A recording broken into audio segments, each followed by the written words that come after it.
자, 시작하기 전에요. 항상 드리는 말씀이지만 중요한 부분이니까 한 번 더 짚고 갈게요.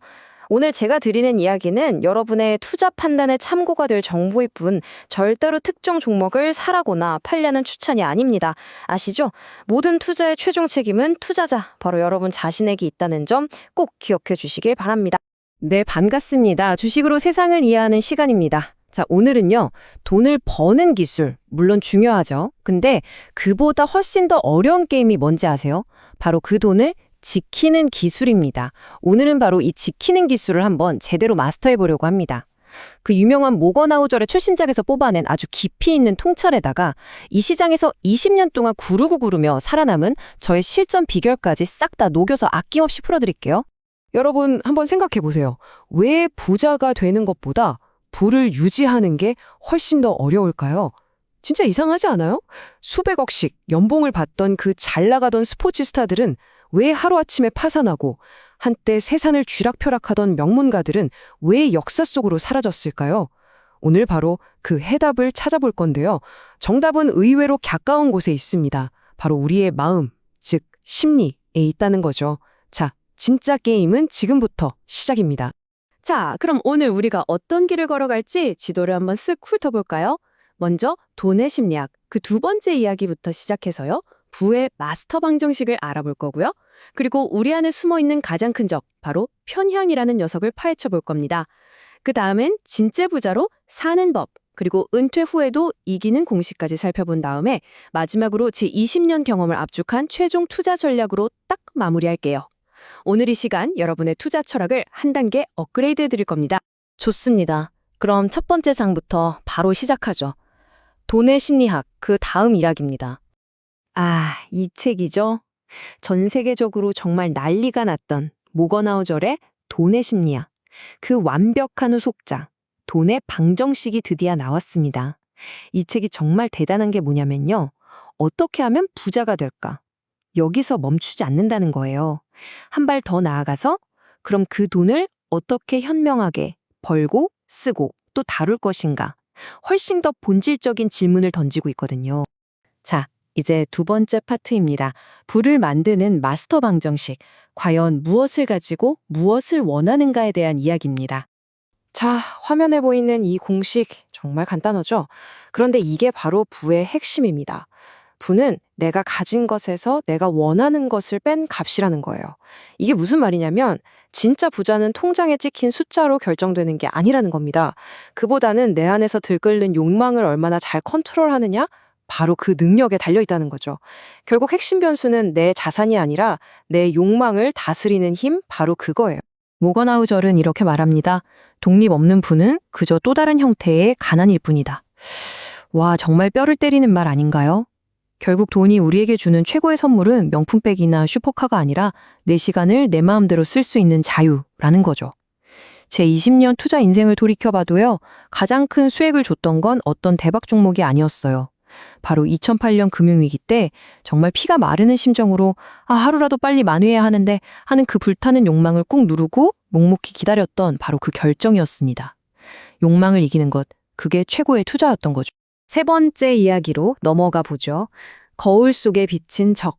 바로 우리 자신의 행동 편향에 대한 이야기입니다. 우리는 다들 스스로가 굉장히 이성적이고 합리적인 투자자라고 생각하고 싶어 하잖아요. 그런데 현실은 온갖 심리적인 편향에 그냥 막 휩쓸려 다닙니다. 이게 딱 뭐랑 같자면요. 미용실에 가서 디자이너한테 저 머리 잘라야 할까요? 하고 물는 거예요. 그럼 뭐라고 하겠어요? 당연히 네 고객님 하겠죠. 답은 이미 정해져 있는 겁니다. 우리는 이렇게 듣고 싶은 말만 해주는 정보만 골라서 찾아다니는 경향이 아주 강해요. 자, 화면에 보이는 표 좀 보세요. 확증 편향, 자기중심적 편향, 현상 유지 편향. 말이 좀 어렵죠? 쉽게 말해서 보고 싶은 것만 보고 성공은 내 탓, 실패는 남 탓하고 그냥 하던 대로만 하려는 그런 심리적 함정들입니다. 이게 얼마나 무서운지 2000년대 초 닷컴 버블 때를 한번 떠올려 보세요. 그때 정말 수많은 투자자들이 이건 무조건 간다 라는 자기 믿음에 갇혀서 여기저기서 울리는 경고음은 싹 다 무시했잖아요. 오직 희망적인 이야기만 찾아다녔죠. 그 결과가 어땠는지는 뭐 다들 잘 아실 겁니다. 그래서 이건 제가 20년 동안 정말 수없이 깨지고 넘어지면서 만들어낸 저만의 생존 규칙인데요. 여러분께만 살짝 알려드릴게요. 저는 어떤 주식을 사기 전에 반드시 그 주식을 사면 안 되는 반대 이유를 딱 한 가지만이라도 억지로라도 적어봅니다. 그런데 만약에 아무리 생각해도 그 이유를 단 하나도 못 찾겠다? 그럼 저는 그 순간 거래를 멈춥니다. 왜냐? 그건 제가 위험한 확증 편향이라는 거품에 단단히 갇혔다는 신호일 가능성이 아주 높거든요. 여러분도 이거 꼭 한번 써먹어 보세요. 자, 네 번째 주제입니다. 돈을 쓰는 기술. 어떻게 하면 진짜 부자처럼 살 수 있을까요? 모건하우절은 돈 쓰는 방식을 딱 두 가지로 나눠요. 하나는 효용 소비, 다른 하나는 지위 소비입니다. 효용 소비는 내 편안함, 내 시간에 사는 거예요. 예를 들어 안전하고 튼튼한 차를 사는 거죠. 반면에 지위 소비는 남들한테 나 이 정도야 하고 보여주려고 그들의 부러움을 사기 위해 쓰는 돈입니다. 뭐 무리해서 외제차 엔트리 모델을 사는 것처럼요. 근데 여기서 진짜 재밌는 통찰이 하나 있어요. 당신이 빨간색 페라리를 쩍 빼입고 거리에 나가면 사람들이 누굴 쳐다볼까요? 당신이요? 아니요. 다들 그 페라리를 쳐다본다는 거죠. 자, 그런데 화망해 보이는 이 차트를 한번 보세요. 이게 정말 뭐랄까 좀 슬픈 현실을 보여줍니다. 우리나라 60대 이상 어르신들의 평균 소비 성향이 10년 동안 무려 7% 가까이 떨어졌어요. 평생을 정말 허리띠 졸라매고 아끼고 모았는데 정작 은퇴하고 나니까 돈 쓰는 게 무서워서 못 쓰게 된 거예요. 돈은 있는데 쓰지를 못하는 거죠.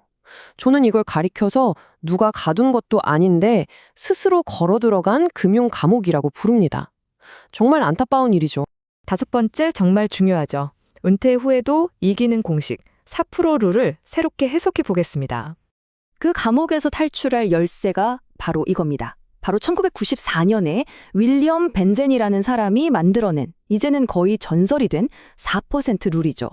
이게 뭐냐면 은퇴 자금을 마르지 않는 샘물처럼 쓸 수 있게 해주는 아주 강력하고 지속 가능한 인출 전략의 핵심이라고 보시면 됩니다. 이 규칙, 원리는 생각보다 아주 간단하면서도 굉장히 스마트해요. 자, 이렇게 하는 겁니다. 은퇴하는 첫 해에 내 전체 자산의 딱 4%만 빼서 쓰는 거예요. 그리고 그 다음 해부터는 작년에 썼던 돈에다가 물가 오른 만큼만 딱 더해서 인출하는 거죠. 남은 돈은 당연히 주식과 채권에 잘 분산해서 굴리고요. 이 단순해 보이는 시스템이 얼마나 대단하냐면요. 역사상 최악의 경제 위기였던 대공황 같은 시기에도 은퇴 자산을 30년 넘게 끄떡없이 지켜내도록 설계됐다는 겁니다. 정말 대단하죠? 화면에 보이는 예시를 한번 같이 볼까요? 훨씬 이해가 빠르실 거예요. 자, 내가 은퇴 자금으로 5억 원을 모았다고 칩시다. 그럼 첫 해에는 4%인 2천만 원을 인출해서 생활비로 쓰는 거고요. 그 다음 해에 물가가 예를 들어 2.5% 올랐다. 그러면 2천만 원에 2.5%를 더한 2,050만 원을 인출하는 겁니다. 아주 간단하죠? 그런데 여기서 진짜 흥미로운 업데이트가 있습니다. 최근 연구 결과들을 보면요. 심지어 이 4% 룰을 처음 만든 윌리엄 벤젠 아저씨 본인까지도 이제는 포트폴리오만 잘 짜면 안전 인출률을 4.7%까지 높여도 괜찮겠는데? 라고 말하고 있다는 거예요. 이게 뭘 의미할까요? 4% 룰이 그냥 옛날 책에 나오는 박제된 법칙이 아니라 지금의 시정 상황에 맞추어 계속 진화하는 살아 숨쉬는 가이드라인이라는 거죠. 자, 드디어 마지막입니다. 20년 베테랑의 최종 투자 플레이북을 공개합니다. 자, 딱 세 가지만 기억하시면 됩니다. 첫째, 무조건 넓게 분산하세요. 나만 아는 대박 정보 같은 건 세상에 없습니다. 그런 유혹에 빠지는 순간 여러분은 자기중심적 편향의 늪에 빠지는 거예요. 둘째, 기계적으로 손절매 원칙을 지키세요. 이건 여러분의 담정이 이성을 마비시키는 걸 막아주는 마지막 안전벨트이자 내 판단은 틀리지 않았어 라고 외치는 확증 편향에 브레이크를 걸어주는 장치입니다. 마지막 셋째, 제발 하루하루 보지 마시고 10년, 20년 단위로 길게 보세요. 인내심, 이것이야말로 시장의 잔파도에 흔들리지 않고 복리라는 거대한 파도를 타게 해주는 여러분의 가장 위대한 자산이 될 겁니다. 결국의 투자는요, 시장 지수와 싸우는 게임이 아닙니다.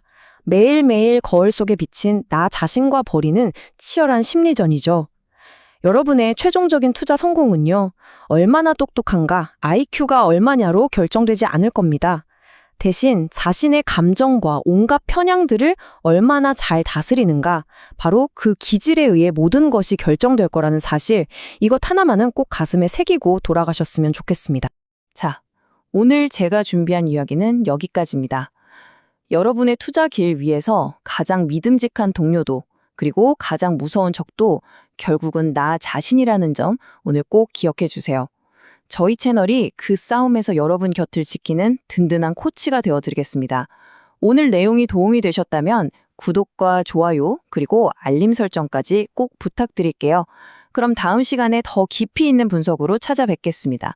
이상 주식으로 세상 이야기였습니다.